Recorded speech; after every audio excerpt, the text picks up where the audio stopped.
পৃথিবীর আশ্চর্যতম 7টি দর্শনীয় স্থানের মধ্যে হচ্ছে একটি তাজমহল।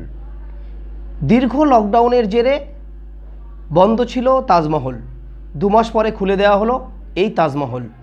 দর্শনার্থীদের জন্য বেঁধে দেওয়া হলো সংখ্যাও, সেই সাথে টিকিট বুকিং করতে হবে অনলাইনে। বিস্তারিত দেখতে থাকুন প্রতিবেদনে। দর্শনার্থীদের জন্য খুলে দেওয়া হয়েছে বিশ্বের 7ম আশ্চর্যের অন্যতম নিদর্শন তাজমহল। আজ থেকে দর্শনার্থীরা এইসব স্থাপনা দেখতে যেতে পারবেন। তবে এইসব ইতিহাস ঐতিহ্য সচক্ষে দেখার জন্য টিকিট কাটতে হবে অনলাইনে। পাশাপাশি তাজমহলের দর্শনার্থীর সংখ্যাও বেঁধে দেওয়া হয়েছে। একসঙ্গে কেবলমাত্র 650 দর্শনার্থী ঢুকতে পারবেন সেখানে।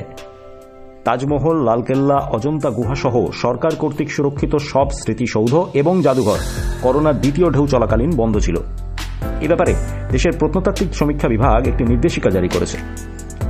নির্দেশিকায় বলা হয়েছে, দর্শনার্থীরা তাজমহলের ভেতরে কোনো কিছু স্পর্শ করতে পারবেন না। এছাড়া প্রবেশের টিকিট অনলাইনে সংগ্রহ করতে হবে। এএসআই এর একজন উচ্চপদস্থ কর্মকর্তা জানান, তাজমহলের পুরো এলাকা দিনে 3 বার জীবাণুমুক্ত করা হবে। এছাড়াও দর্শনার্থীদের সবসময় মাস্ক পরে থাকা, সামাজিক দূরত্ব বজায় রাখা এবং সব ধরনের স্বাস্থ্যবিধি মেনে চলা আবশ্যক। মুঘল সম্রাট শাহজাহানের তৈরি 17 শতকের এই নিদর্শনটি বিশ্বজুড়ে করোনার প্রথম ঢেউ শুরু হলে গত বছরের মার্চ মাসে বন্ধ করে দেওয়া হয় এবং সেপ্টেম্বরে খুলে দেওয়া হয়। পরে করোনার দ্বিতীয় ঢেউ শুরু হওয়ার পর চলতি বছরের এপ্রিলে ফের তাজমহল বন্ধ করে দেওয়া হয়।